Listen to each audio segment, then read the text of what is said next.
प्रिय विद्यार्थियों, मानव एवं आर्थिक भूगोल के अंतर्गत आज हम विश्व की प्रमुख फसलों की भौगोलिक दशाएं, वितरण एवं उत्पादन विषय पर चर्चा करेंगे।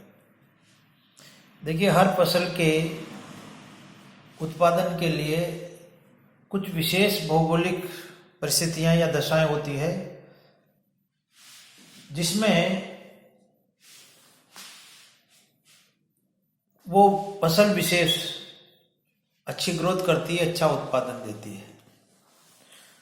तो उन भौगोलिक दशाओं का अध्ययन करना भूगोल के विद्यार्थी के लिए अत्यंत आवश्यक है, क्योंकि हम लोग आर्थिक भूगोल के अंतर्गत विभिन्न फसलों के उत्पादन और वितरण पर भी अध्ययन करते हैं। तो उत्पादन और वितरण का अध्ययन करने से पूर्व हमें उस फसल विशेष के लिए प्राकृतिक रूप से उपयुक्त भौगोलिक दशाओं का अध्ययन करना आवश्यक होता है।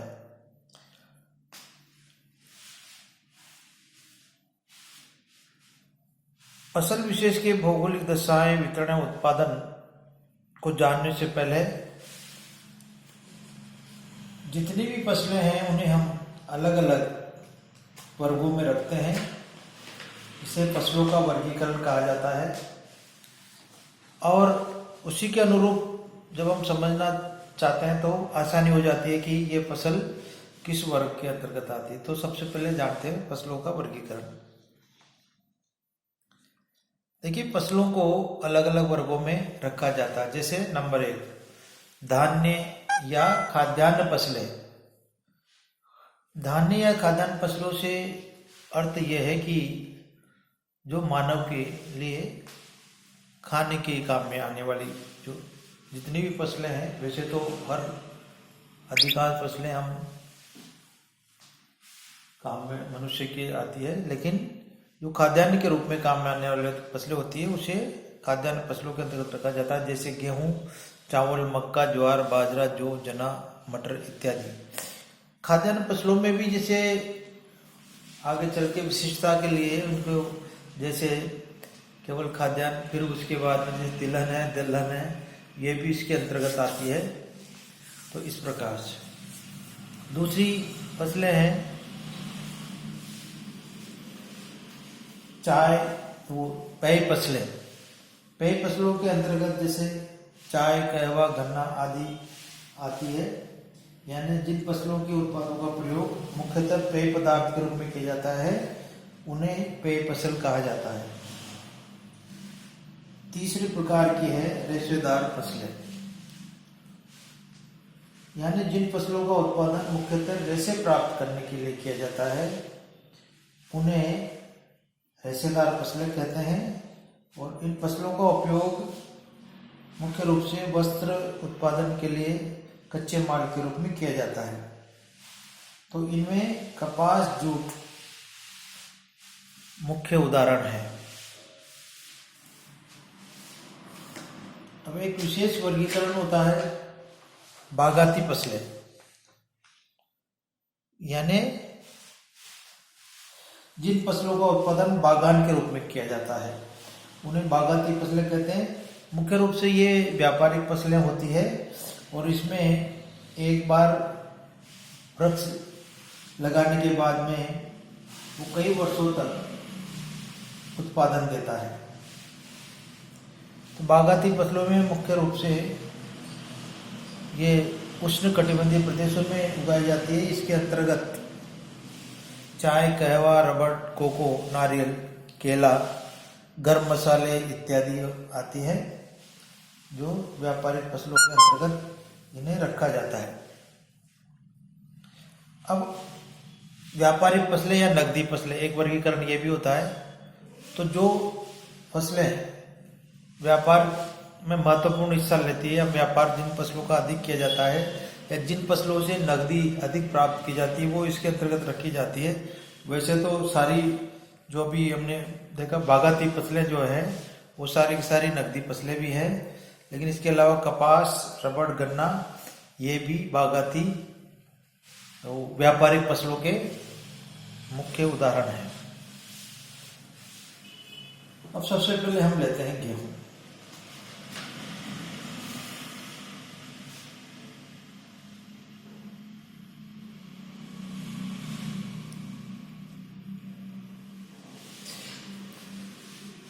देखिए, गेहूं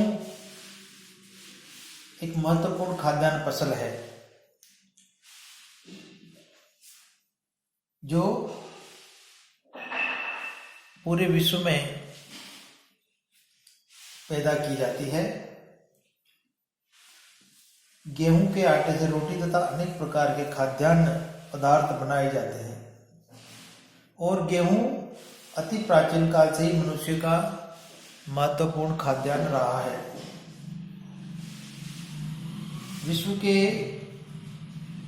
जितने विस्तृत भूभाग पर गेहूं खेती की जाती है, अन्य किसी भी फसल या खाद्यान्न की नहीं की जाती है। यानी गेहूं संसार के सभी जगह पर कुछ न कुछ मात्रा में पैदा जरूर होता है, क्योंकि ये मनुष्य का मुख्य खाद्यान्न है। गेहूं की खेती मुख्यतः शीतोष्ण और उपोष्ण कटिबंधीय प्रदेशों में सफलतापूर्वक की जाती है। उत्तरी गोलार्ध में 30 डिग्री से 40 डिग्री, उत्तरी गोलार्ध में 30 डिग्री से 60 डिग्री और दक्षिणी गोलार्ध में 30 डिग्री से 40 डिग्री अक्षांशों के मध्य अधिकांश गेहूं का उत्पादन होता है। यानी भूमध्य रेखा से उत्तर की ओर चले तो 30 से 60 डिग्री उत्तरी अक्षांश और दक्षिण में 30 डिग्री से 40 डिग्री दक्षिण अक्षांशों के मध्य गेहूं का उत्पादन होता है। इसके अतिरिक्त भी उष्ण कटिबंधों में स्थित पर्वतीय उच्च भूमियों पर भी अपेक्षाकृत कम तापमान के कारण गेहूं की खेती की जाती है। तो गेहूं मुख्यतः 30 डिग्री से 60 डिग्री उत्तरी अक्षांशों के बीच में और 30 डिग्री से 40 डिग्री दक्षिण अक्षांशों के मध्य किया जाता है। अब जानते हम इनके लिए क्या, गेहूं के लिए क्या उपयुक्त दशाएं होती है। सबसे पहले जलवायु दशाएं। तो देखिए, गेहूं शीतोष्ण कटिबंधीय पौधा है और इसके लिए आवश्यक तापमान तथा वर्षा इस प्रकार से, जैसे तापमान यानी गेहूं के सफल अंकुरण के लिए या बोते समय 10 डिग्री से 15 डिग्री सेल्सियस तापमान उपयुक्त रहता है और फसल पकते समय अधिक तापमान की आवश्यकता होती है और खुला आकाश उपयुक्त रहता है। फसल पकते समय 15 डिग्री से 20 डिग्री सेल्सियस तापमान को आदर्श माना जाता है। इसलिए उपोष्ण भागों में शीत ऋतु तथा शीतोष्ण भागों में बसंत ऋतु की फसल इसके लिए उपयुक्त होती है। जलवायु कंडीशन में वर्षा, तो वर्षा गेहूं के विकास के लिए 25 से 75 सेंटीमीटर तक उपयुक्त मानी जाती है। 50 सेंटीमीटर से कम वर्षा वाले भागों में सिंचाई की आवश्यकता पड़ती है। पैदा तो किया जा सकता है लेकिन सिंचाई की जाएगी। और 75 सेंटीमीटर से अधिक वर्षा इसके लिए हानिकारक होती है। फसल पकते समय वर्षा इसको हानि पहुंचाती है, इसलिए पकते समय वर्षा नहीं होती तो अच्छा गेहूं पैदा होता है। अब दूसरी जो भौगोलिक दशा है वो है मिट्टी। वैसे तो गेहूं का उत्पादन अनेक प्रकार की मिट्टियों में किया जाता है, किंतु इसके लिए जलोढ़, चीका प्रधान, दोमट और शीतोष्ण घास प्रदेशों की काली मिट्टी अधिक उपयुक्त मानी जाती है। प्रेरी तथा स्टेपी घास के मैदानों में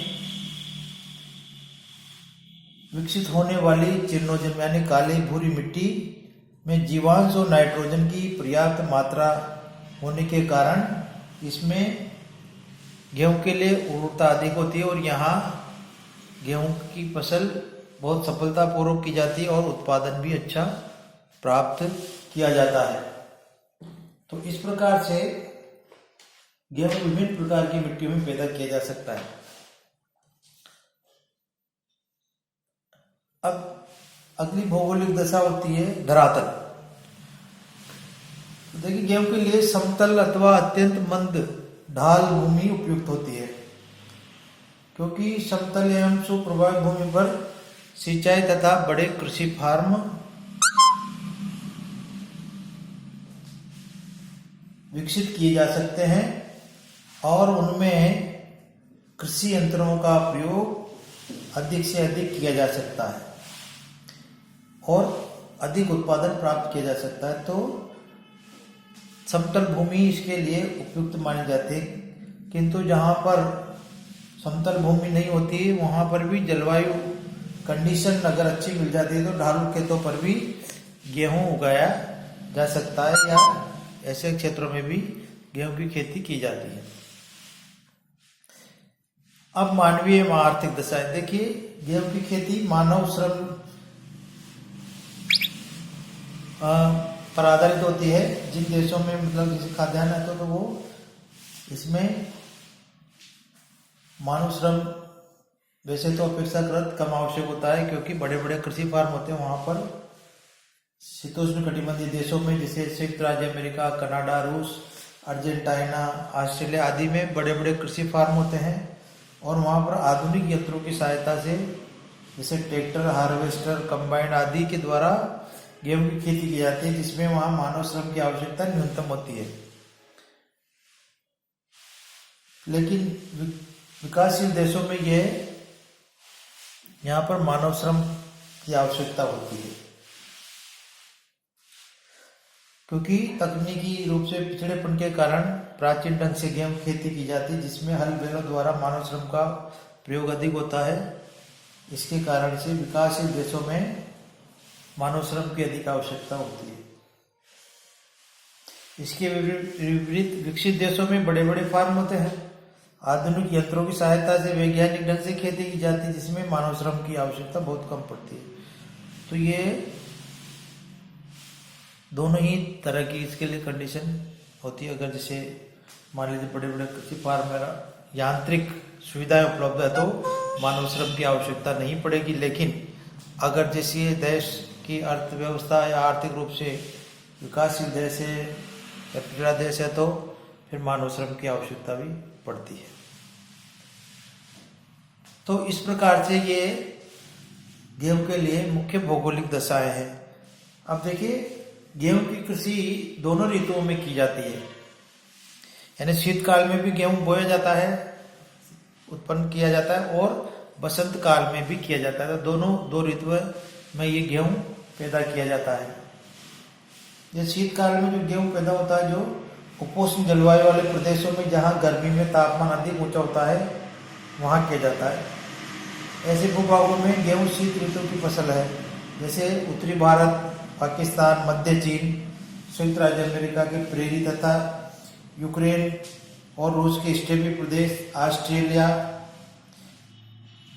भूमध्य सागरीय प्रदेशों आदि में गेहूं की खेती शीतकाल में की जाती है।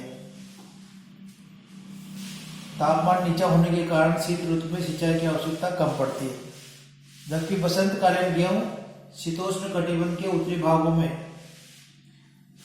शीत ऋतु में हिमपात होने के कारण भूमि आच्छादित रहती है। तो बसंत ऋतु में बर्फ के पिघल जाने पर भूमि के सूखने पर जुताई करके गेहूं बोया जाता है। यहाँ गर्म मौसम की अवधि अल्प होने के कारण शीघ्र पकने वाला गेहूं बोया जाता है और संयुक्त राज्य अमेरिका के प्रेरी के उत्तरी भाग, कनाडा के प्रेरी मैदान, रूस में उत्तरी साइबेरिया, उत्तरी चीन आदि कई भागों में बसंतकालीन गेहूं की खेती की जाती है। तो गेहूं दोनों ही ऋतुओं में यानी शीतकाल में और बसंत काल में पैदा किया जाता है। यानी शीतकाल में जहां ठंड ज्यादा रहती है वहां बसंत काल में ही गेहूं पैदा किया जाता है। तो इस प्रकार से गेहूं के लिए ये उपयुक्त दशाएं हैं और इसके उत्पादन और वितरण पर हम आगे की कक्षा में विचार करेंगे। धन्यवाद।